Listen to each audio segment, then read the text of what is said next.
Hi everyone, this is Jillian from Jewish Workshops. It is a pleasure to be joining all of you today, and we are extremely privileged to have Rabbi Manis Friedman on the line. Before we get started, I'd love to see who's joining us and where you're from. So please just go to your chat box. It should be on the right-hand side of your screen, and put your first name or your initials and where you're joining us from so I can go ahead and welcome you. And welcome, Howard from Israel. Shalom, Jeremy from Orlando. Welcome, Sarah from Michigan. And Gabriella from Israel. Welcome. Gila from Jerusalem. Welcome, T.E. from Switzerland. And Karen from California. MS from San Diego. Welcome. Penina from Israel. And Chana from Paris. Tatiana from New Jersey. Welcome. Chaya from New York. And let me see, so many people are coming in. This is wonderful. Welcome, Jennifer from Florida, GM from Brooklyn, Philly, Galina from Philly, Luba from California, Diego from Colombia. Welcome. This is so wonderful to see people from all around the world, and people are continuing to flood in as we start off today. Welcome, Alex from Israel and Meira from Israel. Welcome, welcome to everyone. It is great to have you all here. And as I mentioned, as people continue to flood in, we are likely to hit capacity, so please don't leave in the middle. We don't want anyone to get locked. Wish I could spend all day welcoming everyone, but that could take a while. Let me just say welcome to Jonathan from Arizona. Diego says, thank you so much, Rabbi Friedman. You're my mentor. It's so exciting to be here. Wonderful to have all of you.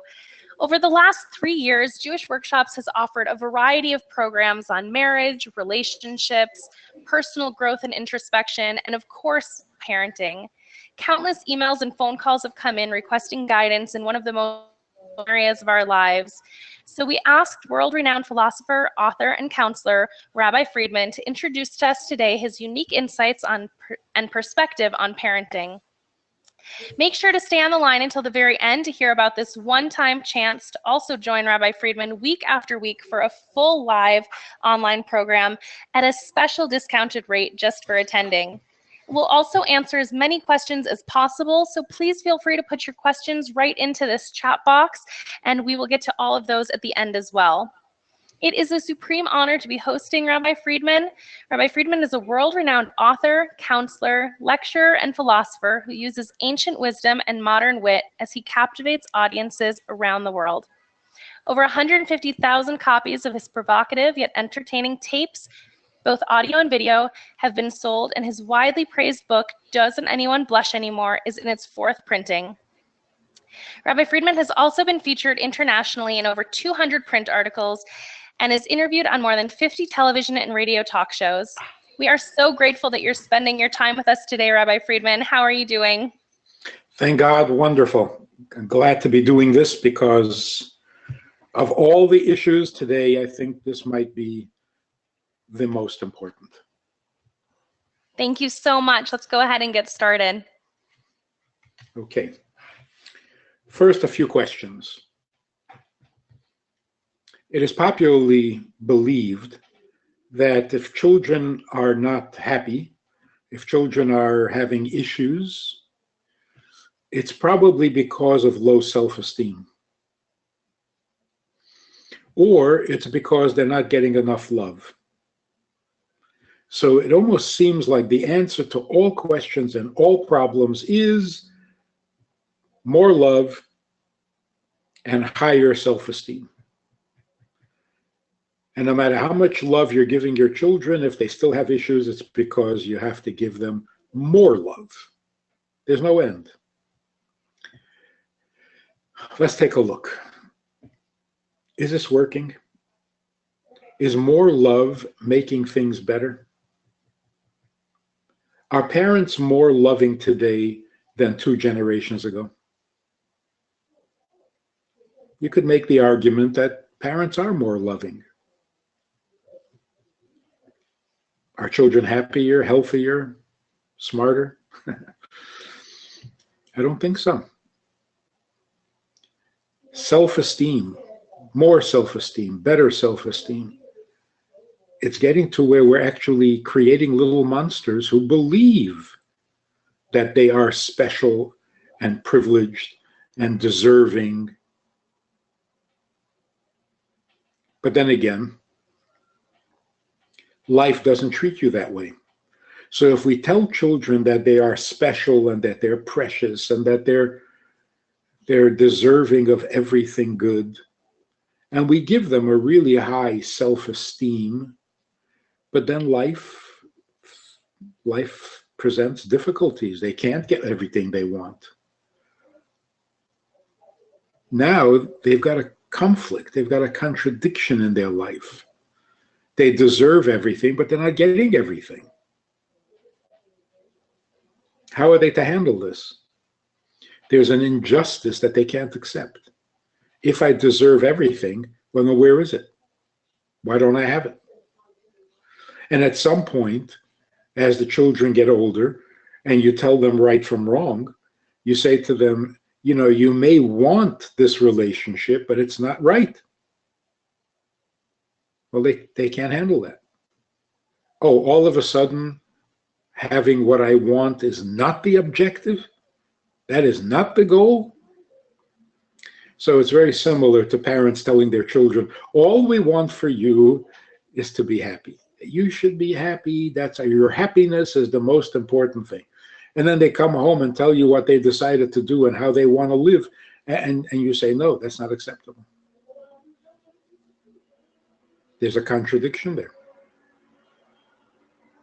So I'm beginning to suspect that maybe high self-esteem is not only not the solution to all problems, but it may actually be causing problems.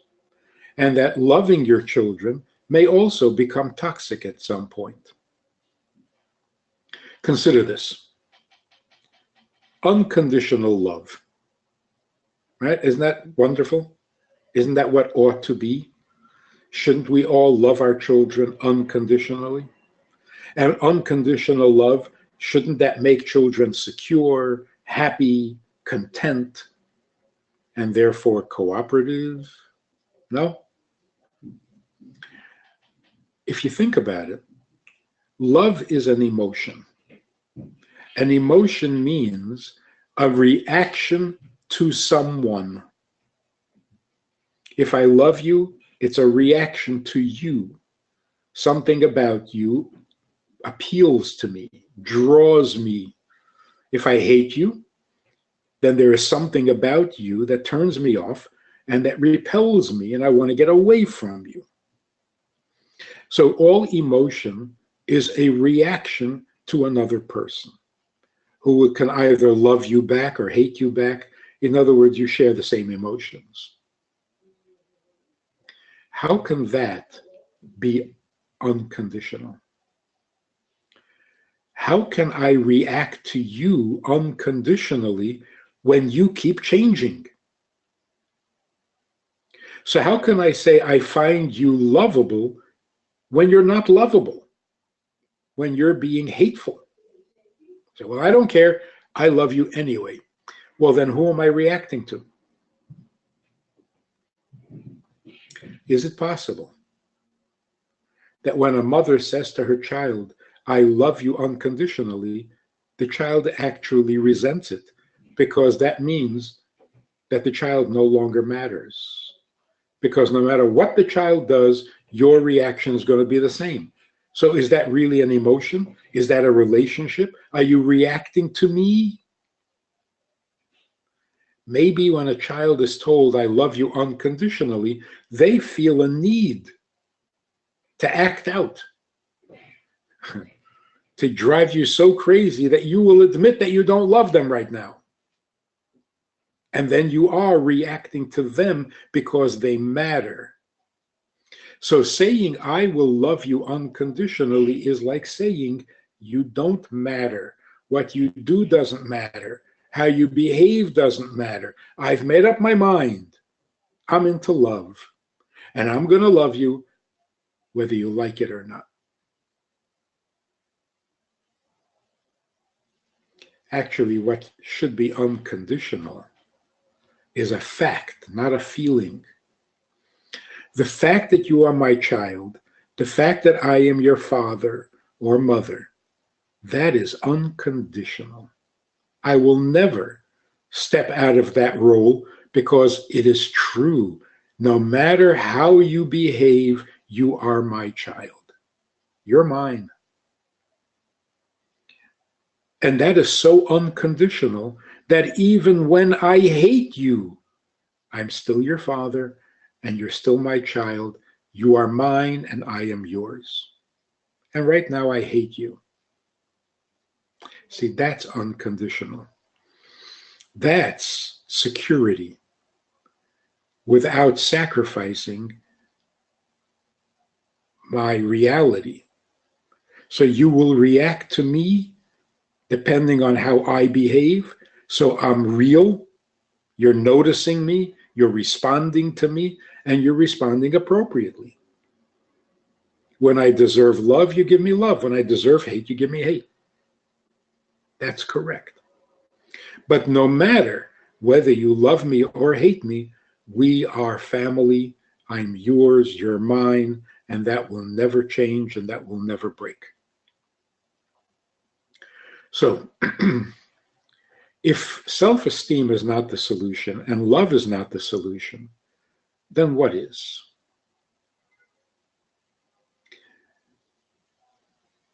There's actually a very palpable, obvious fear that people have of their children, afraid of their own children. We're so afraid of making a mistake.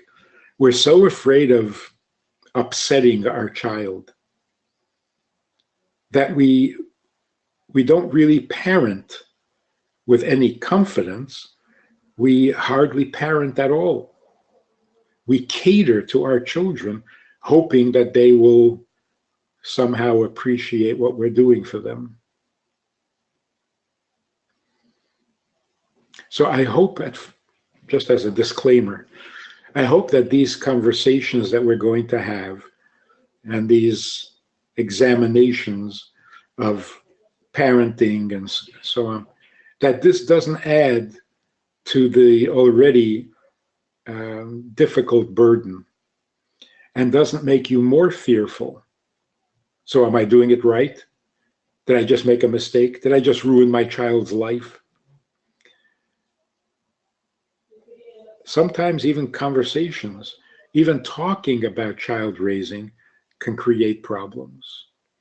So you read all these books on how to raise children and you realize you didn't do it this way, you didn't do it that way. So maybe you ruined your kid, maybe you destroyed. It just makes it so much harder. When parenting should be spontaneous, effortless, just be yourself and let your child follow your example. Isn't that a good way to raise a child? Let's consider another thing. What works therapeutically, when there's a problem, when there's an issue, when there's some pathology, there are ways of fixing it. Therapeutic methods, therapeutic style, therapeutic philosophy.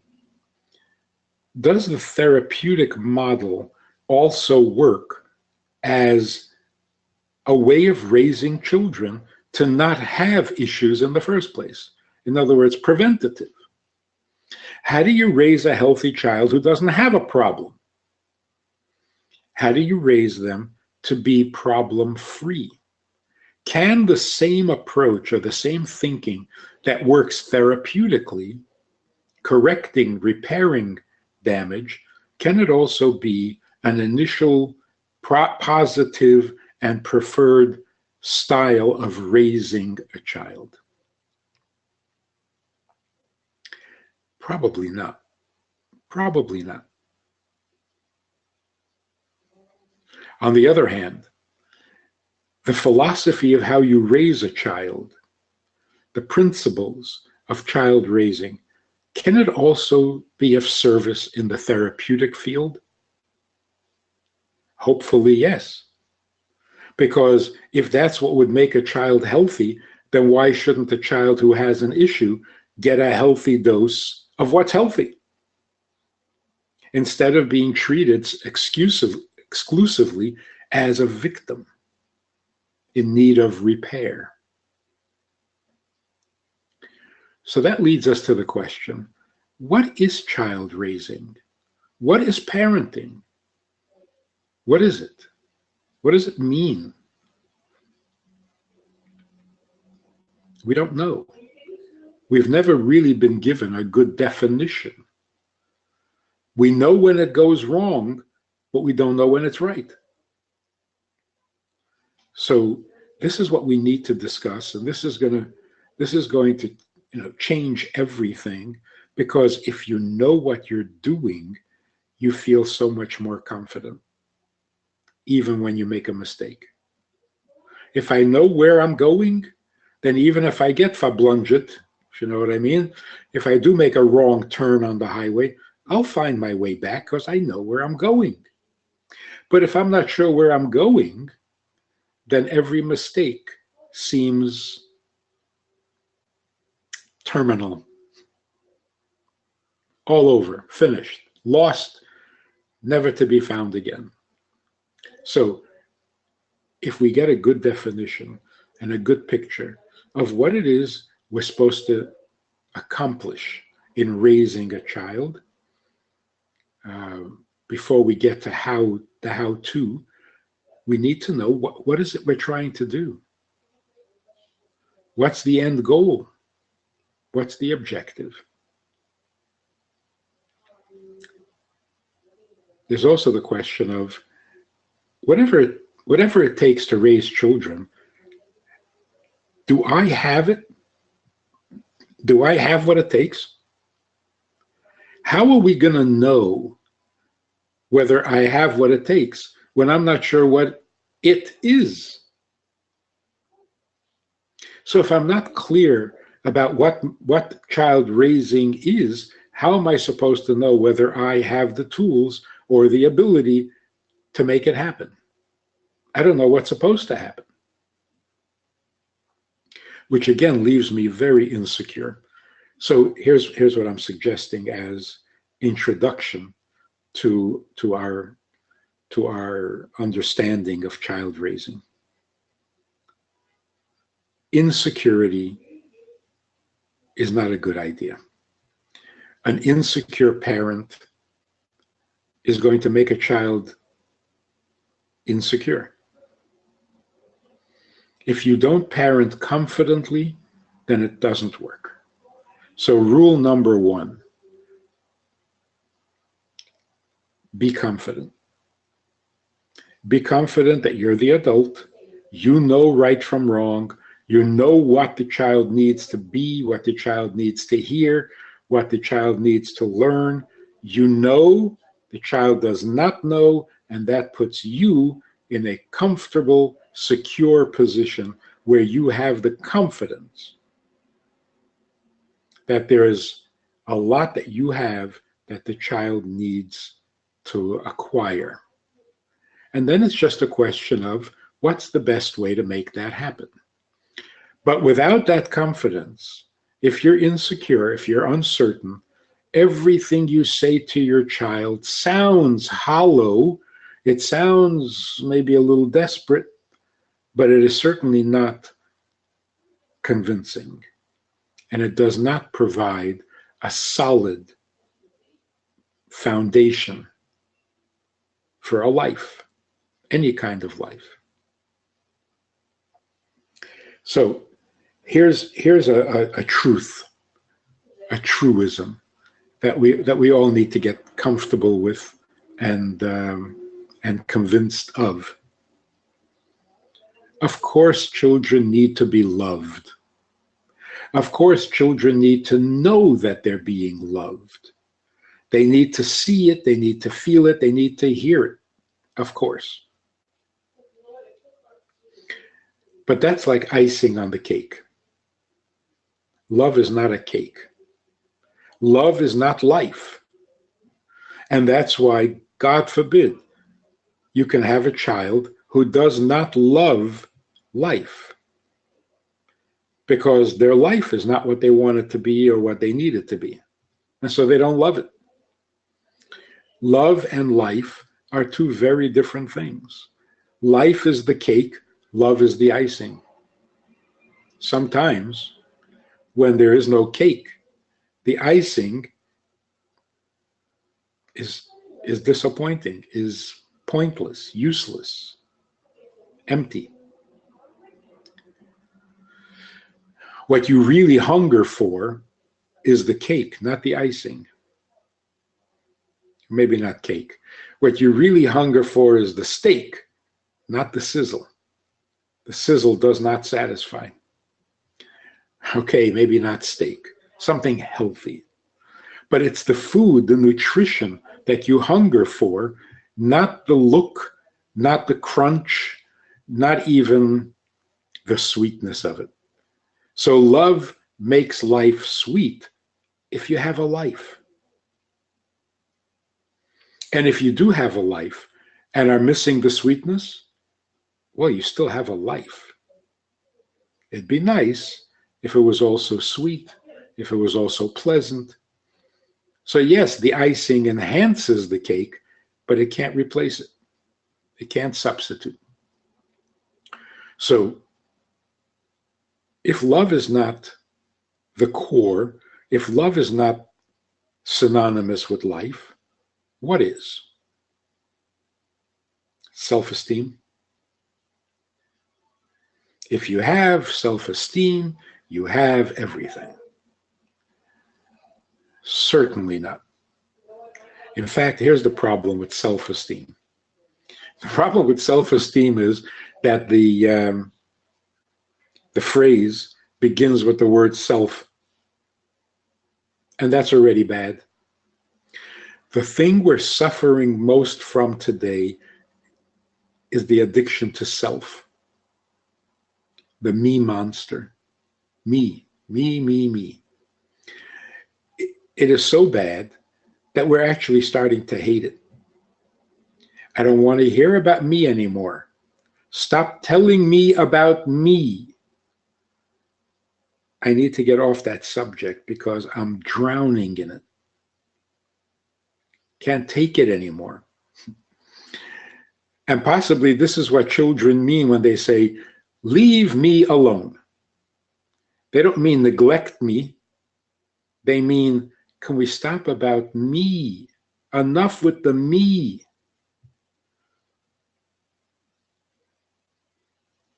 Somebody went to a rabbi and asked, how do you observe Shabbos? And the rabbi said, on Shabbos you do what you find most meaningful. And the 17-year-old kid walked away completely turned off and insulted. And when I spoke to him, he said, I go to a rabbi, I ask him what it takes to observe the Sabbath, and he tells me, whatever you think is best. You're telling me I can do what I want? Do I need a rabbi to tell me that? I know I can do what I want. I've always done what I want.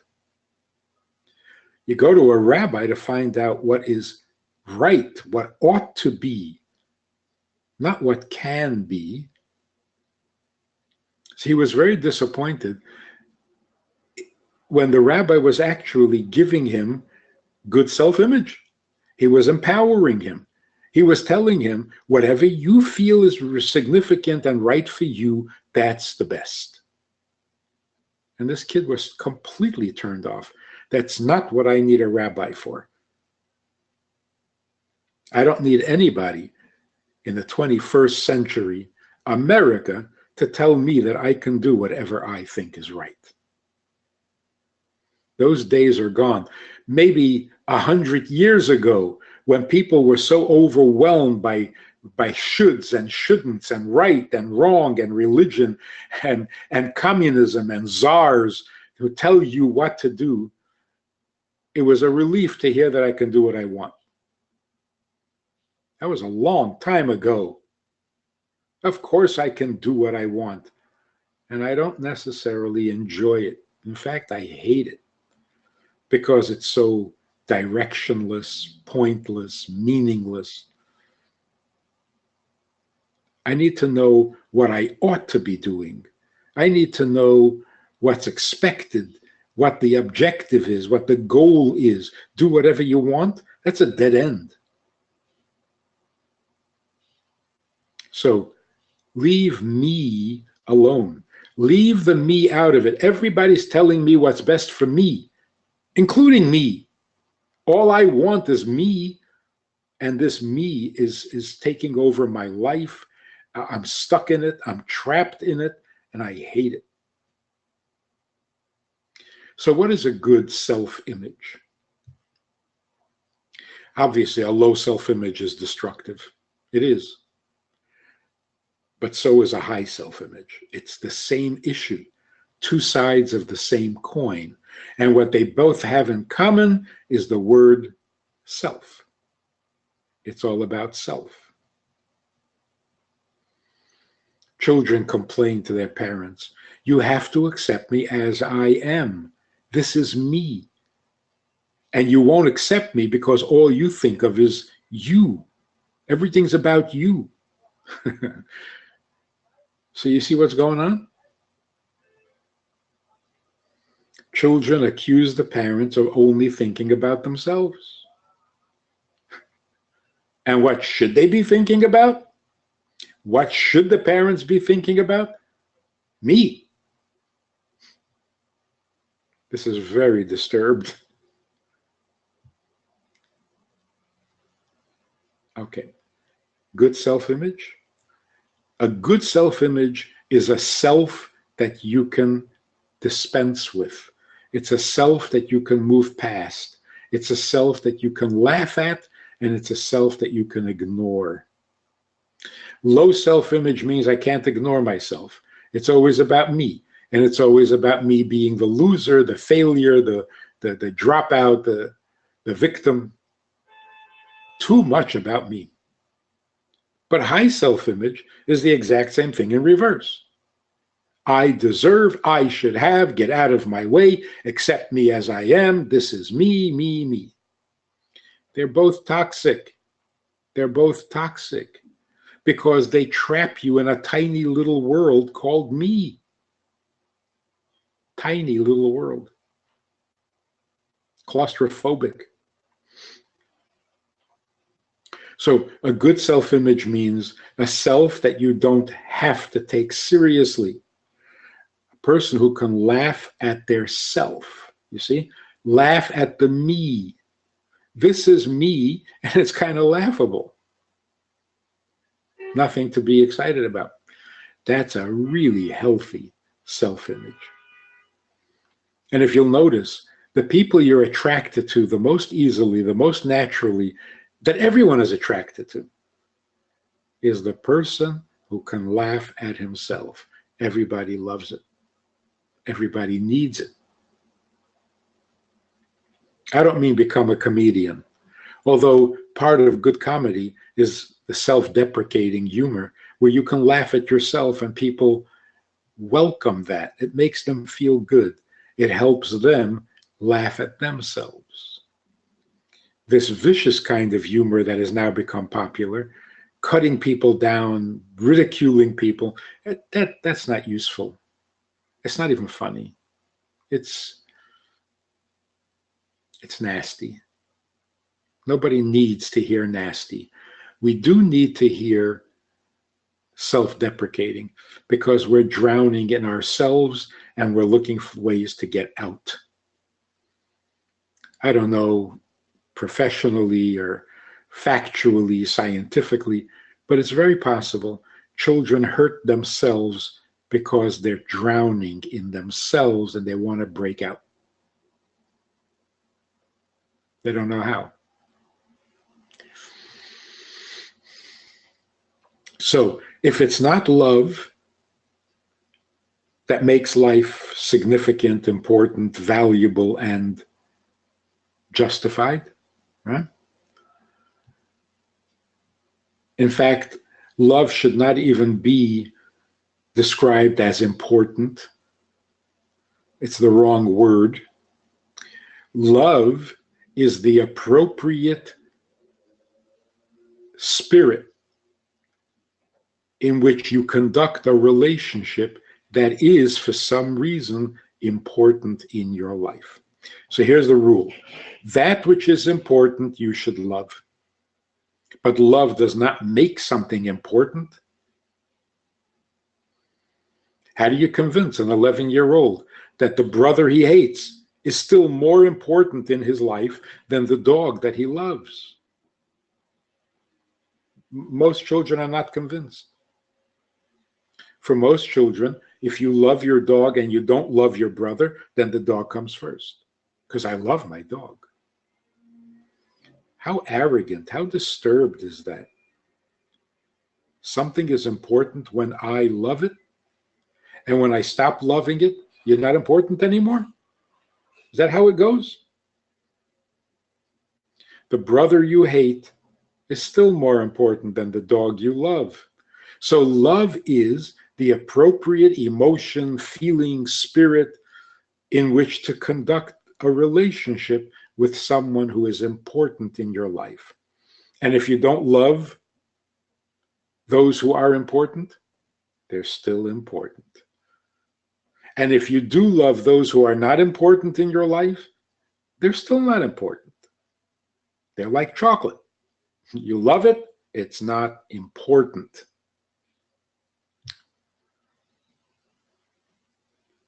Self-esteem does not make your life work better. A self that you can laugh at, that's better. But we still don't have a definition for what is life. Let's try this. More than we need to be loved, we need to be needed. More than I need to fulfill my needs, I need to know that I'm fulfilling somebody else's need. Now, this is really important. Let's get this clear. Life means to be necessary, to be of service, to make a difference. That's life. If I don't make a difference, all I'm doing is taking up space, and I hate it. I hate being without having an effect. It violates the human spirit to think, I am here, I take up space, I eat, drink, and sleep, and I have no effect on anybody. This is not acceptable to a human being. A human being is a purposeful creature. And that's why we're always asking, what is the purpose? Why are we here? What is the meaning of life? Why can't we just enjoy? Because we are essentially, by definition, purposeful creatures. We are driven by purpose, not by need. Our needs are our weakness. Our purpose is our strength. So I need to be needed much more than I need to satisfy my needs.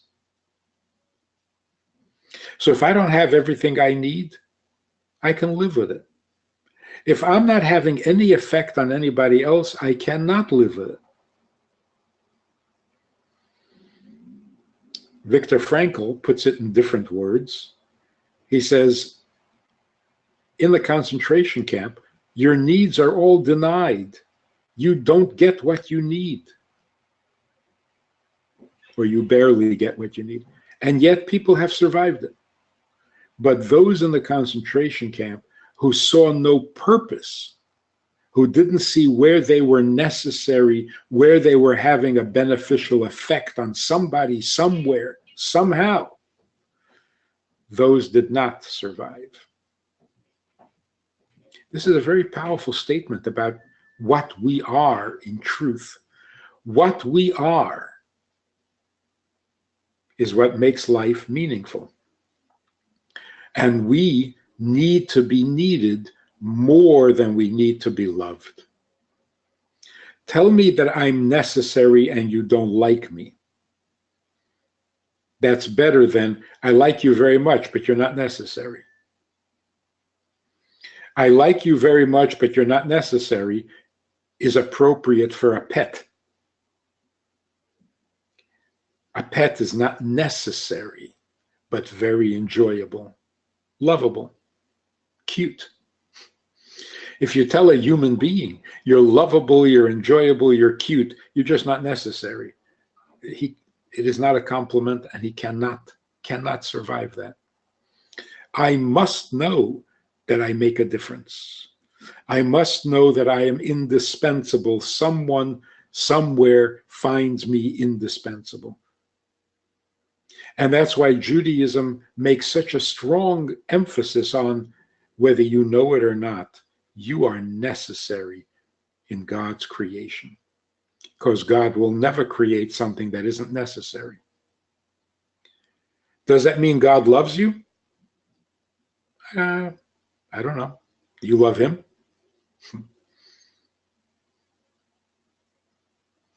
So the essence of Judaism is not God loves you. The essence of Judaism is you are necessary. You are a vital part of a vast eternal plan. And even if he doesn't like you, he still needs you in his world. And then if you're nice, he might even love you, which would be perfect. The icing on the cake. So what does it mean to be needed? Sometimes when people are depressed, the best solution is find somebody who really needs your help and offer help. All of a sudden, you're not depressed. All of a sudden, you've got a life. That's the key. That's the key.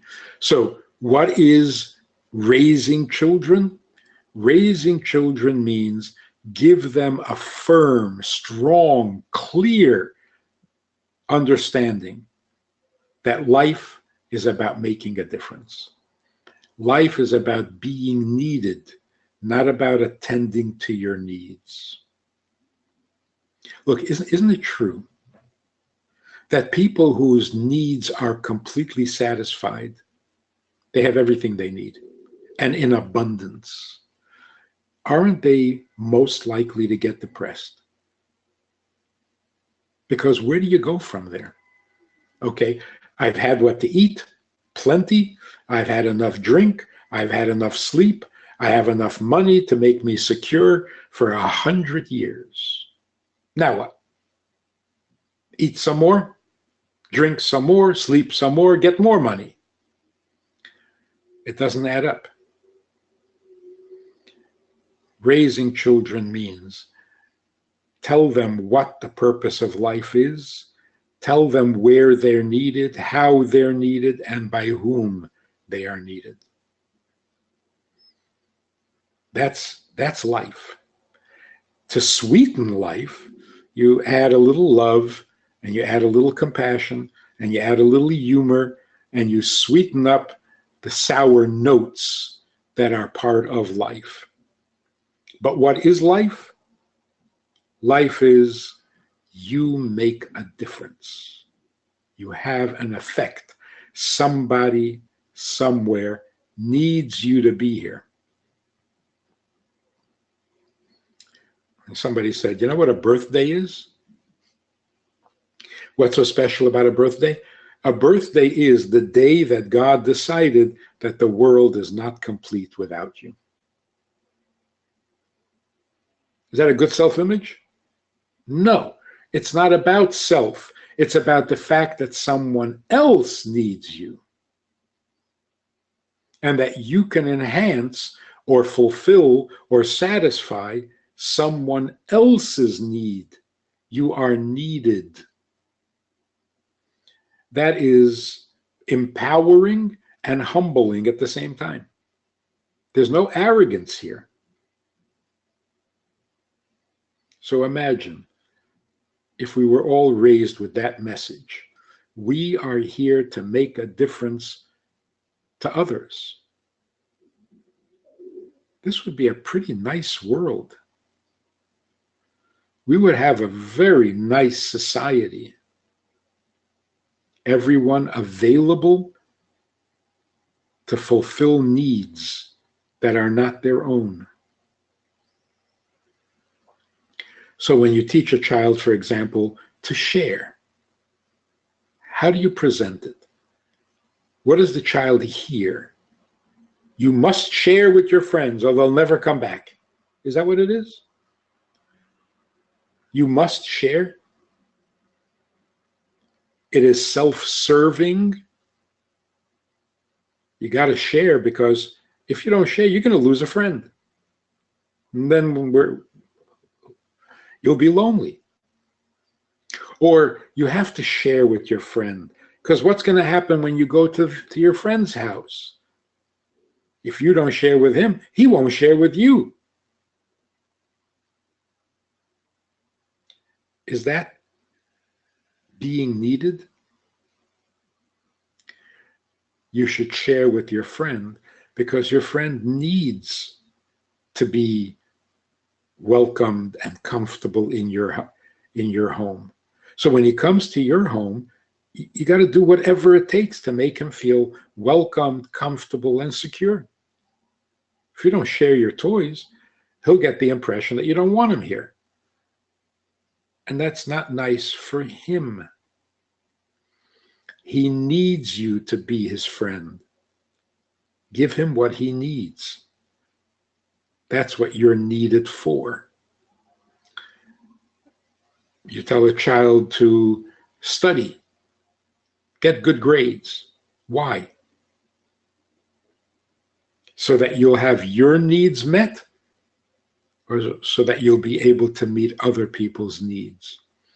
See, even in the business world, big business, the most successful businesses, they're all saying, tell the world how you're serving, how you're making life better for others, and then you will be successful.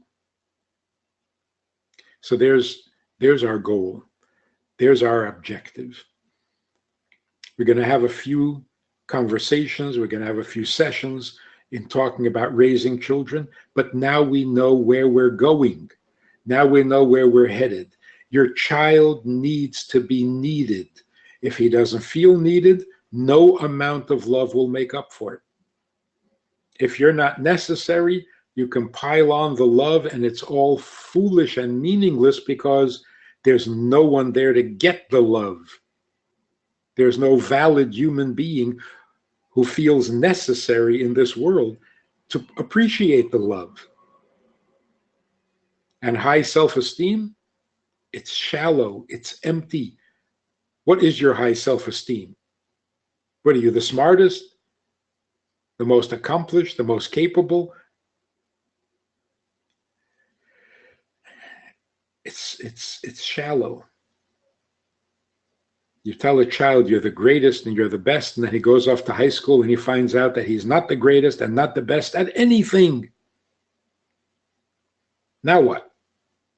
Oh yeah, but I love you. Oh, so we're back to that again. So by all means, love your child, but also give him a life.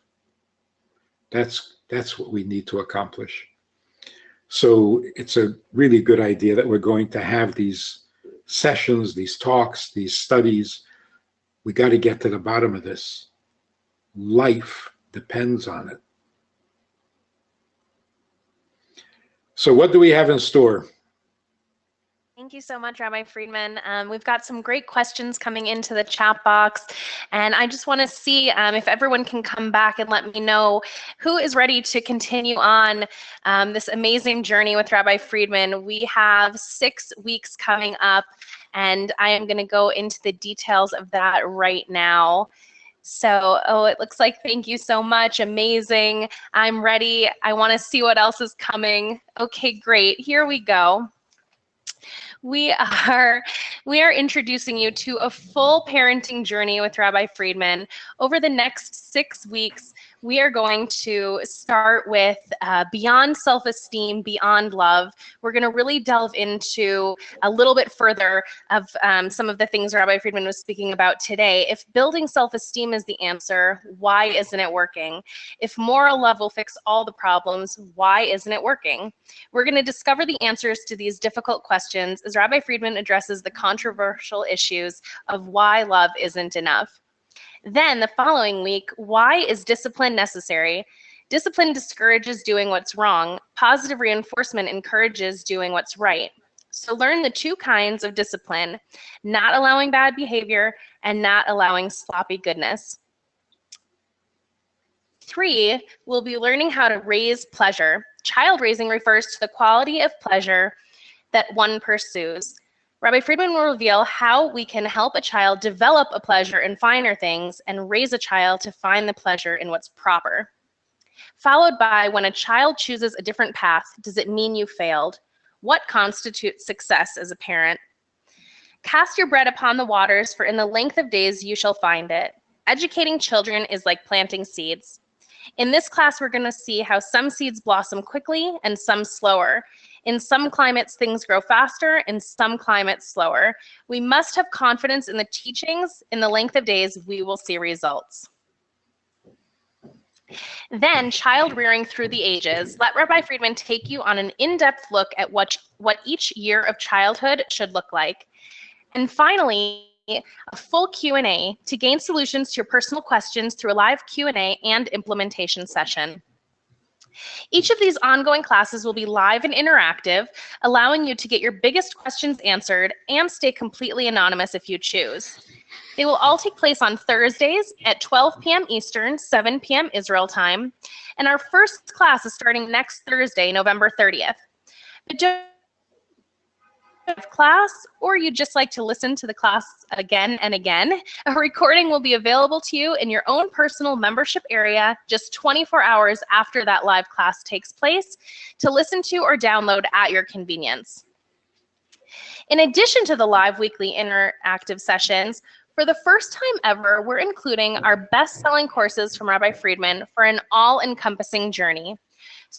Will you be able to spend the next 6 weeks learning how to parent properly and with purpose, but you'll also get the full series of A Couple's Guide to Lasting Intimacy.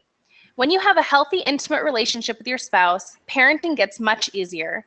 In this 4-part series, Rabbi Friedman will give you the guidance to help you rediscover desire, pleasure, and passion by developing emotional, spiritual, and physical oneness with your spouse. Plus, the full series on a new path to self-acceptance, personal power, and a healthy self-esteem. In this 8-part series, you will help break through your fear and vulnerability and finally find an inner stability to help you through challenging and uncertain times. Plus, getting to like the people you love, an insightful 14-part series that examines the nature of relationships, their godly dimensions, and the secrets to getting along with the people you can't get along without. Every relationship demands wisdom and thoughtfulness. Now you'll have more understanding, guiding you towards a more meaningful family life. So as you can see, Rabbi Friedman will be walking you through all aspects of marriage, parenting, and family relationships. You'll have one-on-one support throughout this program, and will have the unique opportunity to get your personal questions answered that you haven't been able to get answered previously. But most importantly, by investing in yourself now, you'll discover how to remove daily power struggles by establishing clear and firm boundaries, allowing you to create a respectful and rewarding relationship with your child. You'll be able to make your child feel needed, not just loved, enabling them to fully actualize their potential of being capable, responsible, and independent. Discover how being in control bring control to an out-of-control family life by raising your children to take responsibility for their actions, attitudes, and emotions. And finally, avoid feelings of resentment, frustration, and anger, and instill in your child an appreciation and understanding of your values and guidance. We have never offered an inclusive package like this before, but we listened to all of our members' requests. So for the first time ever, we have created an all-encompassing program alongside a one-of-a-kind mentor. To become a basic member and get the full live series with Rabbi Friedman, you'll only pay $397. And the platinum package, including the full live series, plus the 4-part series on intimacy, plus the 8-part series on healthy self-esteem, and the 14-part series on family relationships, is only $697. But as I mentioned at the beginning, for today only, we're actually doing something extremely special, something we've never done before. But again, I really listen to our members. We know that these are things that you are looking for. So for the first time ever, we're actually offering the platinum package for the basic price. You'll get all of the classes on parenting, plus the additional 3 bonus courses that are all pre-recorded and available to you to listen to at your convenience for just $397. But that is just we need to keep this as intimate as possible so that you can continue to get your questions answered. And I decided to go ahead, slash that price, and give you the full package for just $397. Plus, of course, there are payment plans to make it as easy as possible for you to join. So let me go ahead and share the link with you right now in your chat box. It's www.jewishworkshops.com/purpose. And I just want to remind everyone, as you sign up, you can actually copy and paste that link right into a separate browser and still be able to listen to the workshop. We're going to get to so many more questions that are coming in right now. You can go ahead and secure your spot, get that special rate, and just come on back. I would love to be able to welcome you. So if you can come back to your chat box and write your first name and the words "I'm in," I'd love to welcome you to our community and have an idea of how many spots we still have left. As I mentioned, we've got 100 spots available. It will most likely sell out today, based on the results and the special price going on. So go ahead and secure your spot now, and then just come back and let me know that you're in. I am happy to welcome you, and we are really excited to continue on. Of course, if you have any problems registering, please come back and just put your name and your telephone number into the chat box. I want to be able to go ahead and help you register over the phone. I've got people standing by to give you a call. So please come back, just put your name and telephone number right here. We will give you a call as soon as possible and help you secure your spot that way. Okay, I'm going to go ahead and get to some questions. And I just have to say, oh, wow, I'm looking at people already registering. Welcome, Sarah. Wonderful to have you. Welcome, okay. Welcome, Esther. Wonderful. IK is also in. Welcome. And there's another Esther. Welcome. This is so great to see everybody joining. And I can see some people also putting in their phone numbers. So again, if you're having any difficulty registering, please just come on back. I'll go ahead and put that link in again. And I'll actually put it up here on the screen for you too. It's www.jewishworkshops.com/purpose. And let me go ahead and get to some of these questions that are coming in. Okay, Alex, in answer to your question, the live classes on Parenting with Purpose are all going to take place Thursdays, 12 p.m. Eastern, 7 p.m. Israel time, and we are starting next week, November 30th. Okay, so Rabbi Friedman, we had some questions coming in. Let me backtrack here. We can try our best as parents to teach children that they are needed, but what happens in school when a child has a hard time socially? There are so many other children to choose from, and they feel like they're the ones that are being left out and not really needed in that situation.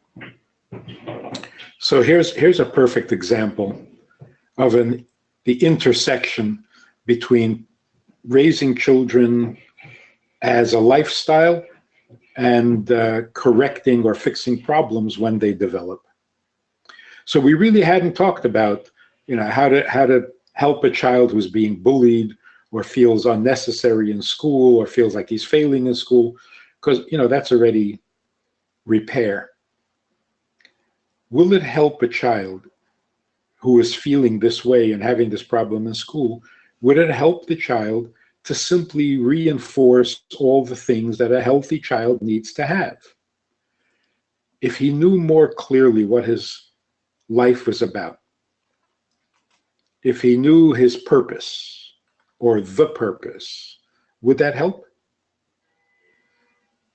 Would it help a child who feels victimized to know that he is here to make a difference? Not to be safe or protected. He's here to make a difference. So imagine a child comes home and says, there's a student there who's bullying others, bullying me. What do you say to that child? I'll call the police. I'll talk to the principal. Go to school wearing protective armor? Or do you say, so what did you teach that child? How can we help that child stop being a bully? How can we make a difference? How can we provide the bully with what the bully needs? And maybe the bully needs to have the principal discipline him. Maybe the bully needs to go to jail. But what is it that we can do to make the world better? We are here to serve, not to be safe and protected. Will that make a difference? Will that empower the child so that the child is no longer a victim? Possibly. You got to try it. And if it doesn't help with the bullying problem, at least the child is more clear and more inspired to fulfill his purpose, if they'll just let him. Great, thank you so much. I am going to go ahead and get to some more of these questions here. And again, I see more people signing up, so it's so wonderful to have you. Welcome, Leah. Welcome, Esther. And welcome, Avram. Excellent to have all of you. Please continue to come back and let me know when you're in. And again, if you're having any difficulties, just put your name and phone number in so we can give you a call as soon as possible. Rabbi Friedman, we had a question. Thank you so much for these amazing truths put in a very digestible way. I have been teaching your teachings, but my teenagers are not interested. It seems they only care about their needs rather than what they are needed for. Why is that, and what should I do about it at this stage? Well, again, there's a problem. Something went missing, and how do we repair it? Rather than thinking of it as damage control, let's go back to the original plan. The child needed to learn that being needed is more important than his own needs. He needed to learn this years ago. How does he learn it now? But it's the same project, and it will fix the problem by eliminating it at its source. So how do we convince children who are already caught up in the me monster? How do we convince them that it is a monster and that they really don't want this monster? They don't want to be its victim, and that the pleasure that they will get from being needed will be much more satisfying than whatever pleasure they think they're getting from having their needs met and their demands fulfilled. How do we do that? Well, certainly modeling is important. Be a model of what it is you're trying to convey. Stories are still, even in teenage years, stories are still a very effective means of communicating values. Even current event stories, like pointing out what the teenagers are hearing in the news, pointing out to them that, look, this is what happens when the me monster takes over. Or heroic stories of people who were able to put aside their me monster and actually do what is right and be needed, respond properly when needed. So it's an educational process, not a psychological crisis. Educate. Find every opportunity, find every means to educate. And that is to enlighten, to inspire, and to inform. Children, teenagers are not stupid. They know when they hear something of value. You just have to make sure they heard it. So if you're saying good things to your children and they don't hear it, it's not because they don't appreciate what's real and true and substantial. It's because they didn't hear you. So try again some other way to communicate the same message, because when they hear it, they're going to be fantastic. They're not always listening. So you got to find the right setting, you got to find the right tone, and this is the things we're going to talk about in the next 6 sessions. But don't give up on the success or the power of education. If we teach the right things, we will produce the right kind of people. You are what you believe. You are what you know. How do you get past a teenager's resistance? Well, that's a good project. That's a good objective. Get past their resistance, and they will be terrific.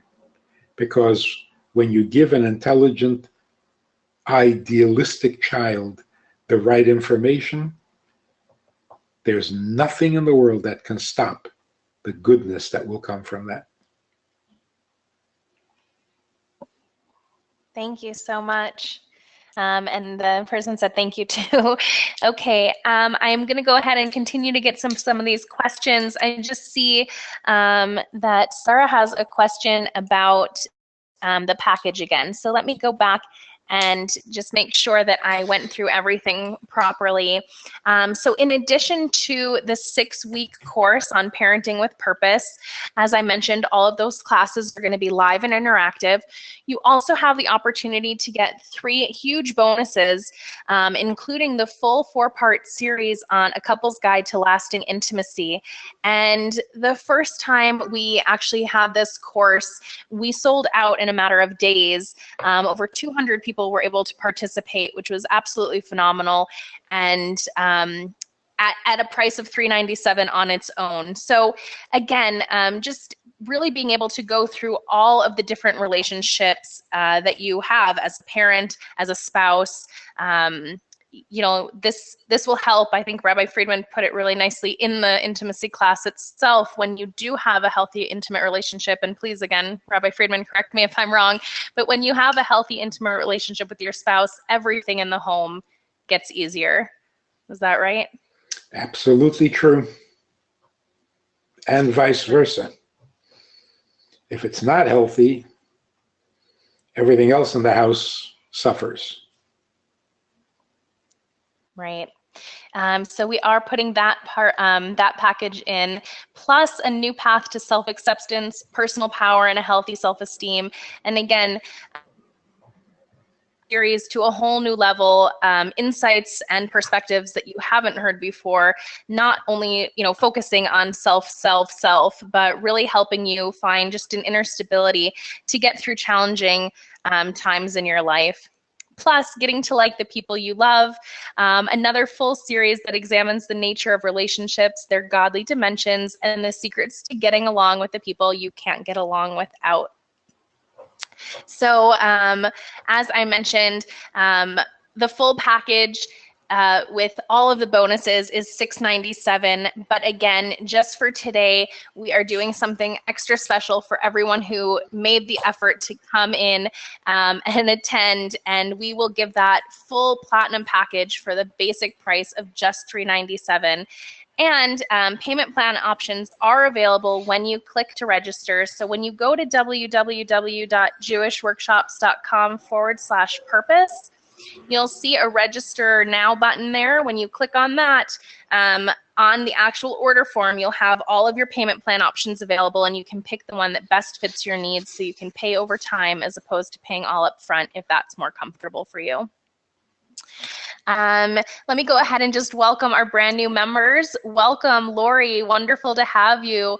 Welcome, Malky. So nice. Welcome, Jonathan. Welcome, Gitti. And welcome, Chava. Okay, so let me see. There's some other questions that have continued to come in, and please, again, put any questions in the question box if you have them. If you have any questions about the program itself, I'm happy to answer those, and of course, we're going to get to more questions with Rabbi Friedman right now. Rabbi Friedman, how do we make children feel needed when one has multiple children and limited time because of work, schedule? Is a fine line between making a child feel needed and the child feeling the parents are taking advantage of him when he is given tasks and other things to do. How do we achieve the right balance between the two? Oh, that's a very important distinction that we need to make. When we say a child is needed, we're not talking about a pragmatic function, like I need you to put away the books. In fact, I don't even like that expression. I need you to put away the books. That's not what you need me for. The books need to get put away. Somebody should do it, and if you're available, why not you? But that's not what I need you for. You're not there to run errands for me. I need you to be in my life. You are part of my definition. I'm not me if you're not there. That's called being needed. And that's even true of God, by the way.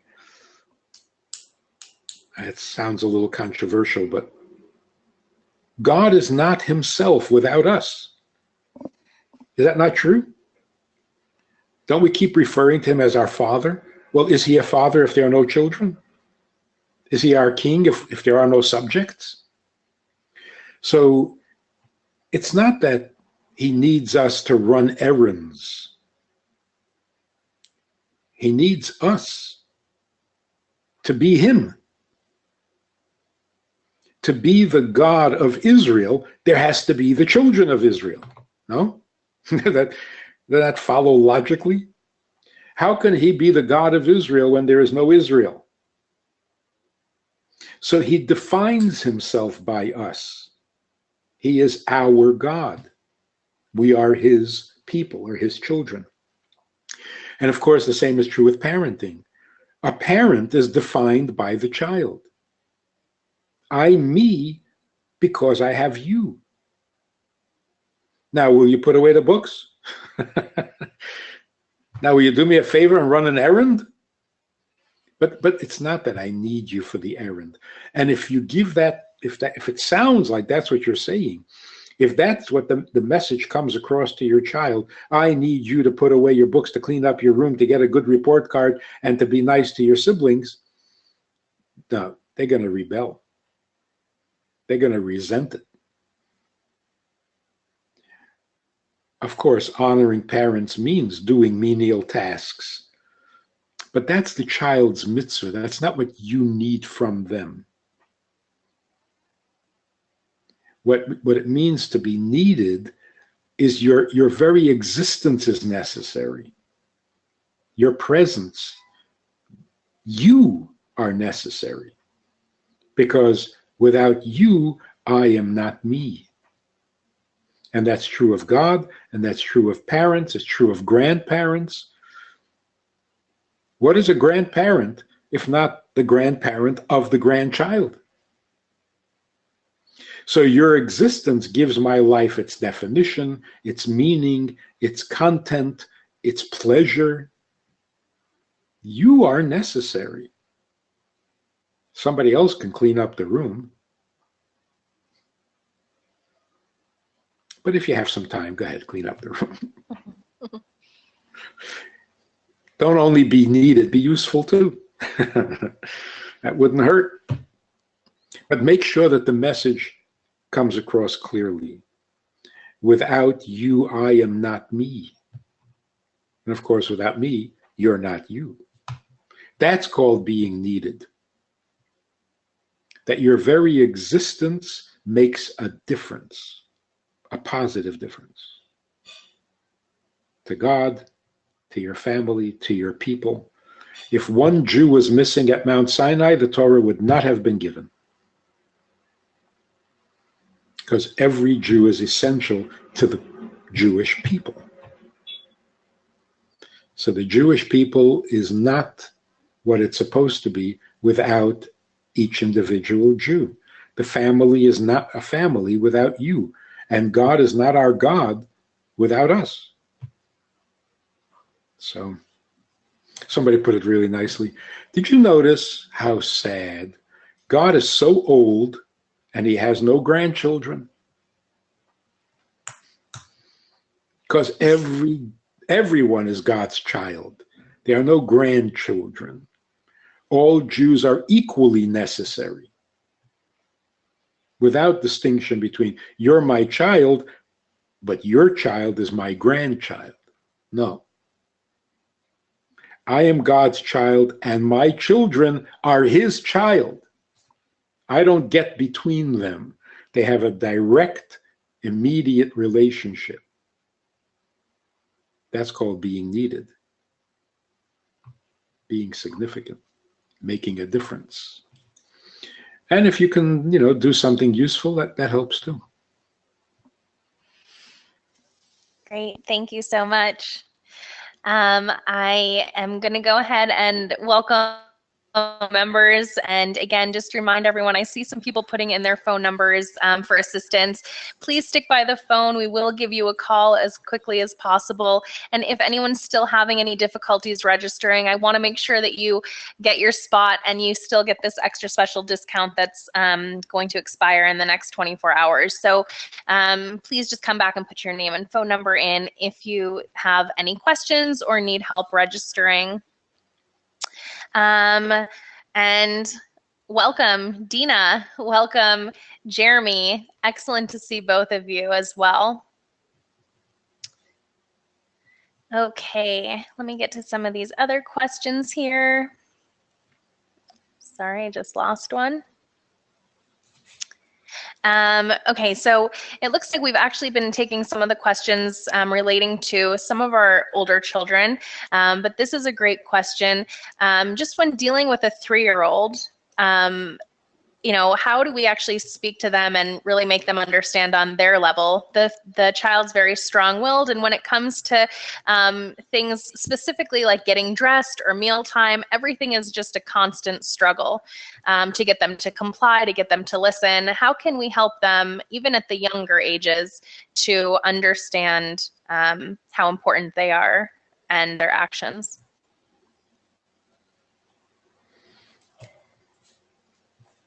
We're going to talk about it a lot in the future conversations, but just briefly, every time you tell a child it's time to go to sleep, it's dinner time, we're going out, we're sitting down, what you're basically saying is, now it's time for this, regardless of how you feel.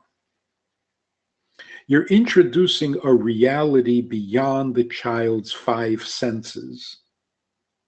And that is so crucial because the child's life is completely governed by his senses. I feel, I see, I hear, I taste.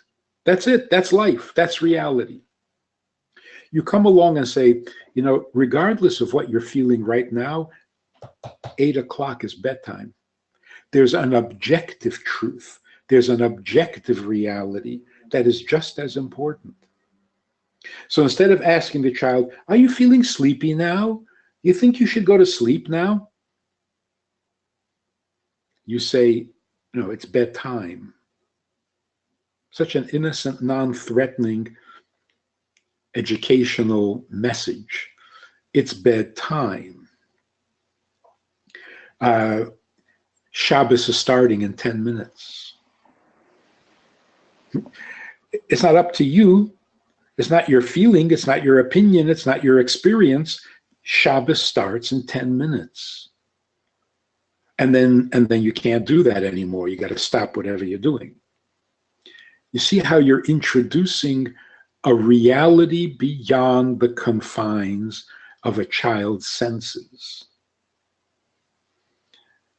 The trick is, get the child to do what is supposed to be done by asking him to do those things you know he likes to do or will do if you ask.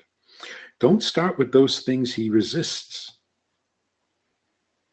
By asking him to do the things you know he's going to do, saying, it's time for dessert.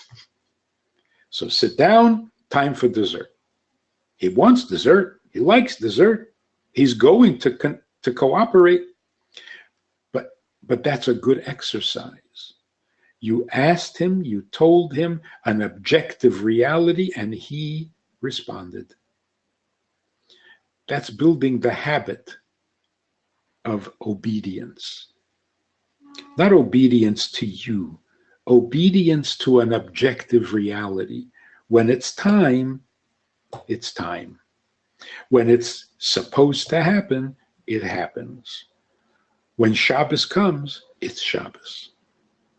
And then you can say, this candy, we're not eating this candy, it's not kosher. And it's amazing how it'll sit there on the counter for weeks, and your child will not eat it. Unless it's his favorite candy. But then you're asking for trouble, right? So get that candy out of there. But leaving a candy around, and every day the child sees the candy sitting there and doesn't eat it, you are strengthening that quality in the child. If it's wrong, I don't do it. Not because I think, not because I feel, not because I hear, but because it is wrong. There's a reality bigger than me. So my short answer is this. Get your child into the habit of listening by asking him to do the things you know he's going to do. But don't make it personal. Don't say, well, you love this, so eat it.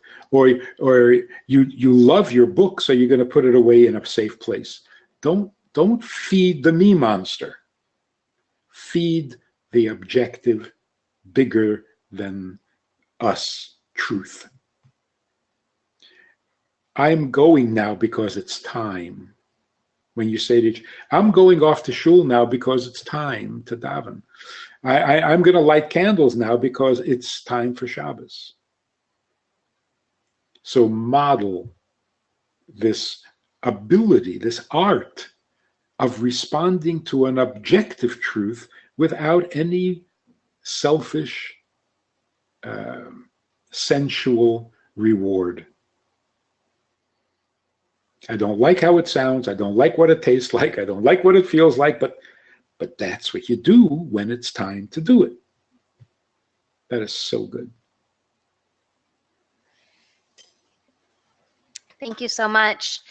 I just want to clarify a few things here. I see a number of questions coming in. If you miss any of the live classes over the next 6 weeks, you will have recordings available to you for all of the classes. Whether you come live or not, everybody gets the recordings in their own personal membership area. Register, you'll get a little bit more detail on that, but you can just log into your computer and there you'll have the class recordings each week. You'll be able to either watch them right there on the screen, or you can download them to a mobile device if that's easier for you. Take it on the go and listen at your convenience. Also, the membership does include your spouse. So if you are looking to take the parenting course together, or you would just like to both be able to view it either together or at different times, your membership includes you and your spouse. So at any time, they can also log into that personal membership area and you can watch and listen right there. Let me just see, there were some other questions about that as well.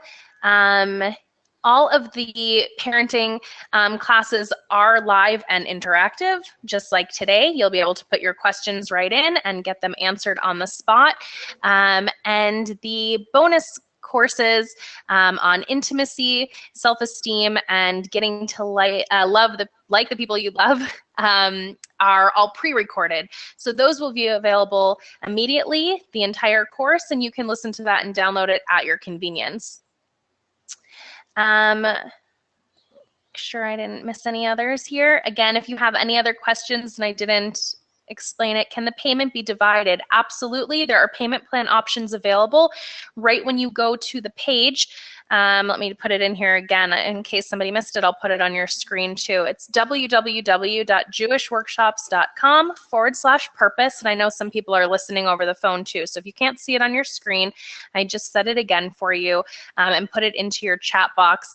You can go right there, and when you get to that page, the page will also have all of the details about the course. It'll tell you each class, subject, the title, and everything that's going to be included. It'll also give you your bonuses, and it'll have a big register now button. Make sure that you go ahead and grab your platinum package for the highly reduced rate, and you can get that at the basic price. And when you click register now on the order form, you'll have your payment plan option. So you don't have to pay all at once. You can pay in a divided as whatever payment plan option best. A few choices there on that page. Any questions for me? Yes, or am I still needed? You're very, very much needed. We do have some great questions as well. SL asked, how can I handle intentional disrespect? What an opportunity to teach. You see, everything a child does under the age of 17 is an opportunity to teach. It doesn't matter whether it's intentional, not intentional, it's a child. And you know the child needs to be raised, the child needs to be educated, the child needs to be trained. So if you suddenly notice an area in which he needs training, well, welcome to the club of parenting. It shouldn't scare you or intimidate you or even disappoint you. The child needs raising. It's like, under the age of 2, you don't get upset if the child has a dirty diaper. Again? Yeah, again. Until you toilet train them. So every opportunity, every occasion, every argument, every resistance, every poor behavior is just an opportunity to teach. Convince yourself of that. It'll do your heart a lot of good. It sounds like, from the question, it sounds like, I've got an impossible kid. He's out to get me. He's spiteful. He's doing this just to ruin my life. Maybe not that dramatic, but there's something wrong with my child. How do I fix it? No, there's nothing wrong with your child except that he's not an adult. So when a child behaves childish, well, now you know what you're there for. Now you know what you're needed for. You're needed to help this child outgrow the childish stuff so that he can become an adult.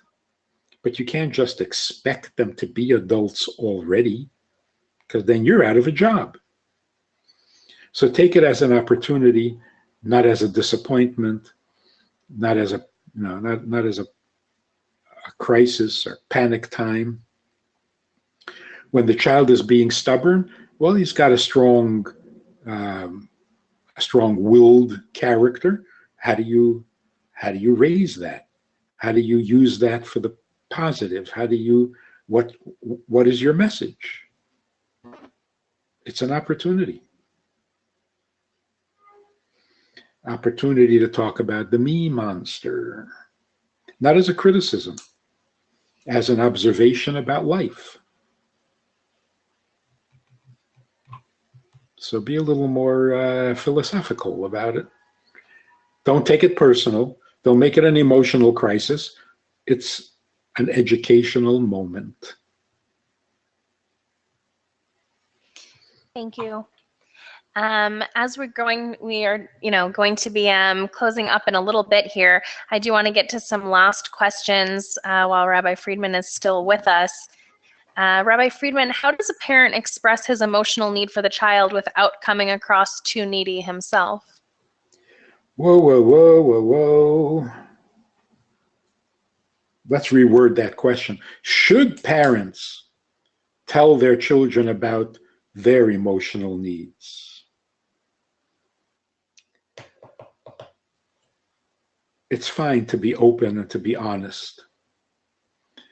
It's fine to tell your children what you're feeling, how you're feeling, but not needs.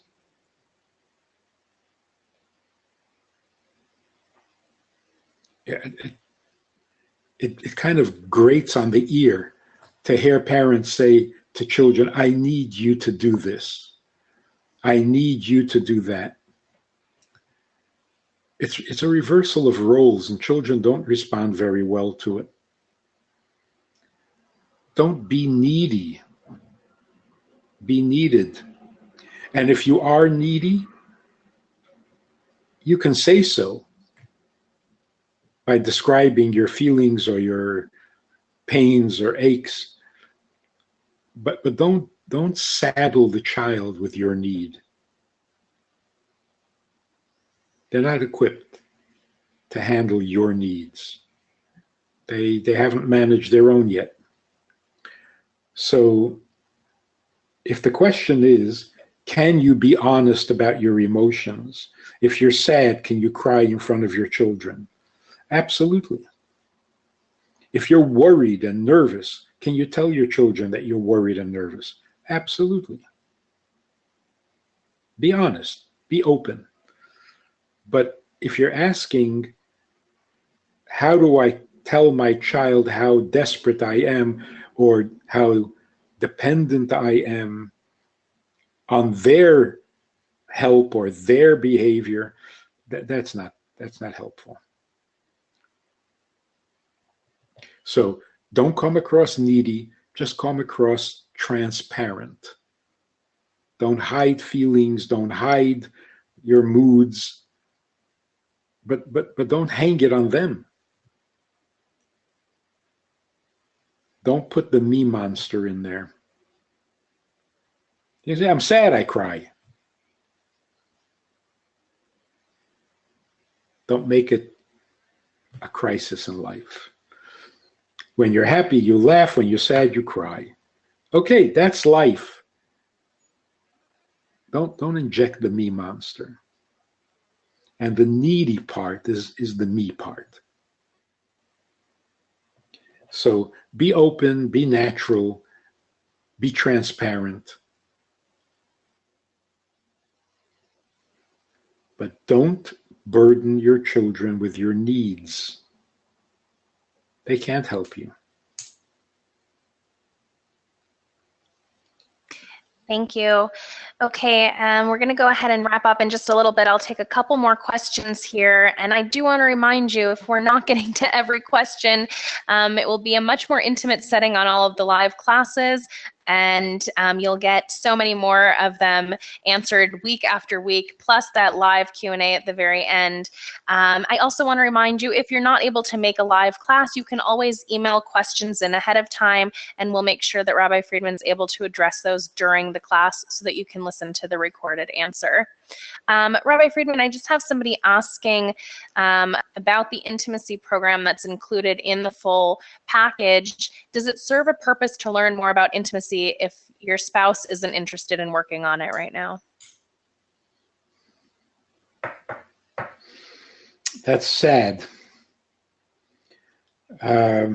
Yes, it definitely will help, even if only one of you is reading it or listening to it. Our relationship is made up of two people. If one person is healthier, the relationship is healthier. Not ideal, far from complete, but definitely healthier. So if you can get yourself a little healthier, a little stronger, then the relationship will be healthier and stronger, even though you may have another thing to argue about or to disagree on. But the relationship is healthier if one of the two becomes healthier. So don't underestimate that.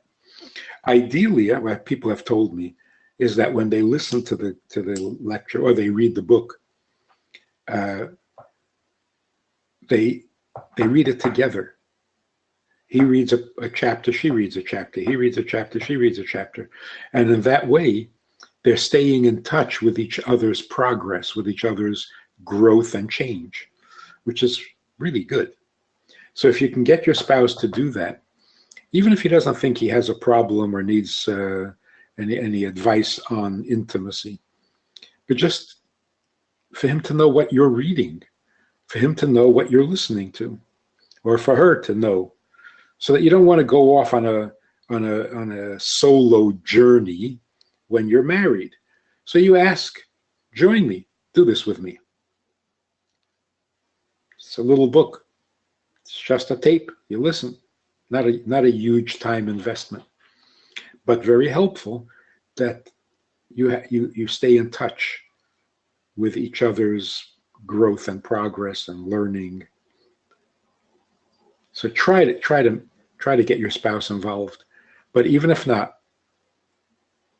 you'll benefit from it. And if you benefit, the relationship benefits. Thank you so much. Rabbi Friedman, if you could just leave us with some words of wisdom. There are some people on the line right now that are still wondering, what is this course going to really offer in terms of practical tools? What, I guess maybe just give us a little bit of a sneak peek into what's coming up, and leave us with some words of wisdom as we close up in a little bit. I'm glad you used that expression. Words of wisdom. Words of wisdom. The self-help books and the self-help projects are, I'm sure, essential and very helpful to people who are benefiting from it. But it always feels like it's missing something.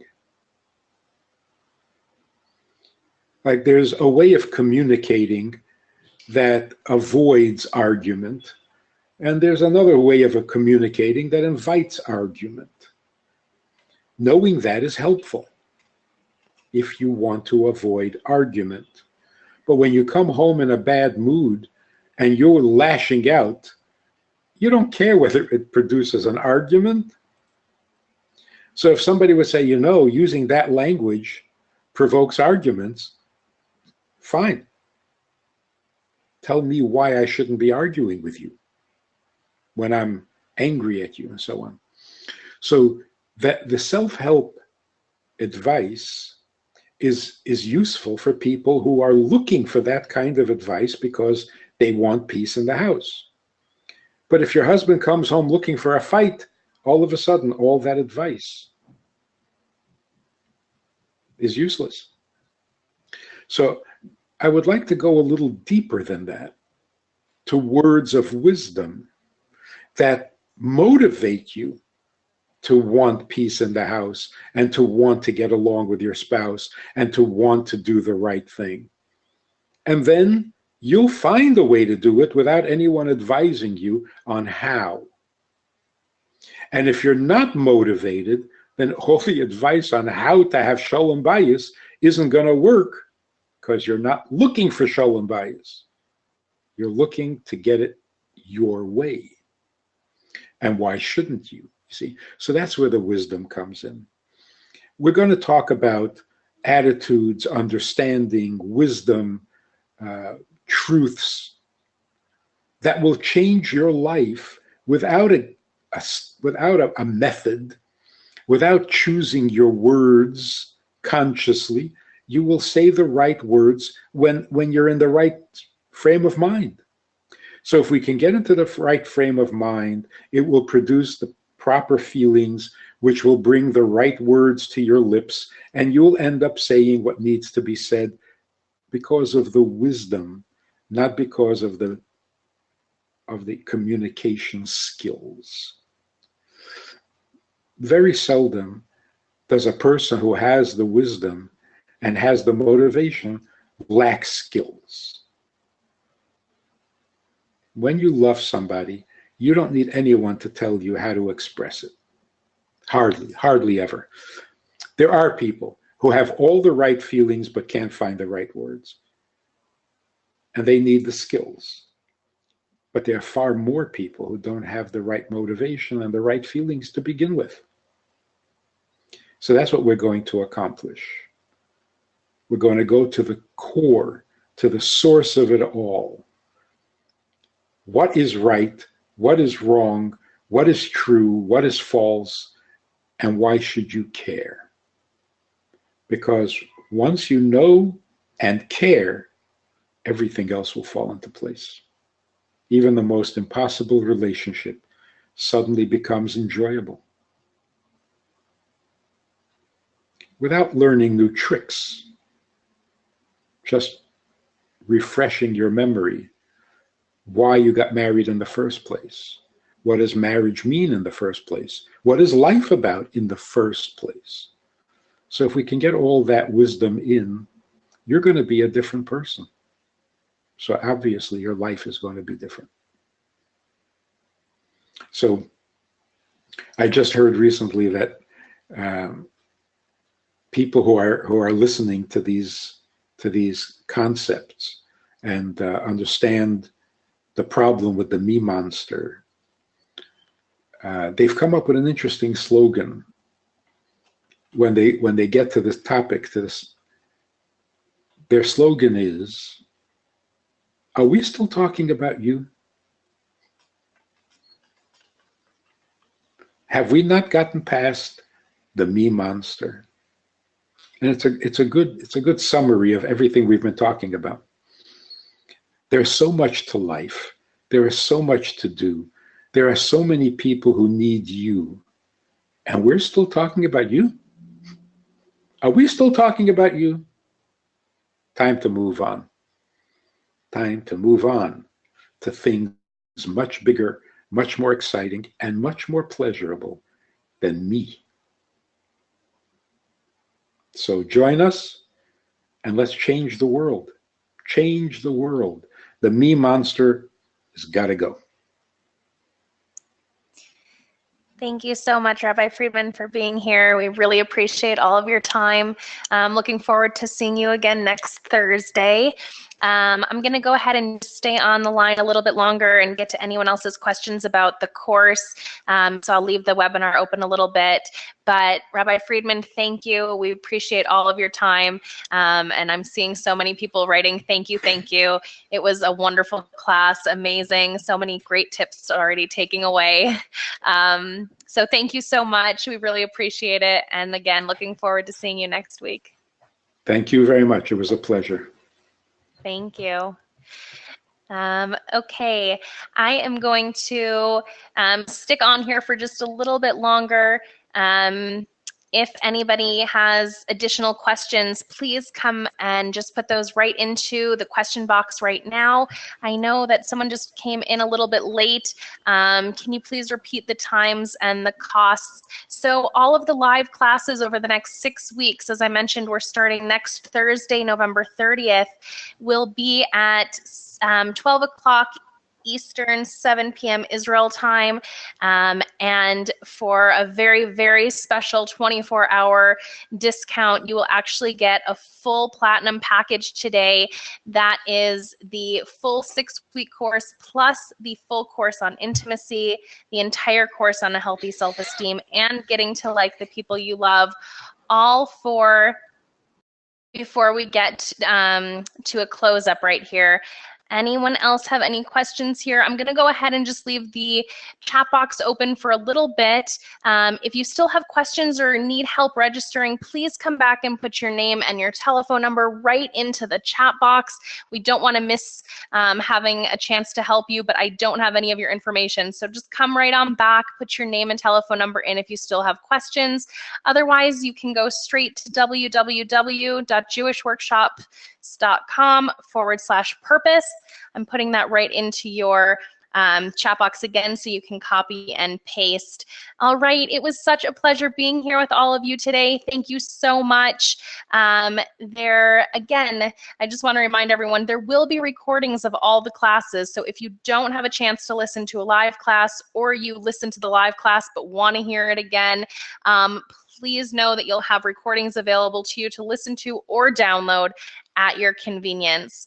All right, it was a great pleasure being here. Have a wonderful day. And as I said, I'm just going to leave this open for a little bit. You won't hear any noise, but you'll have a chance to put your name and phone number in if you still have some questions. Thank you so much. Have a great day.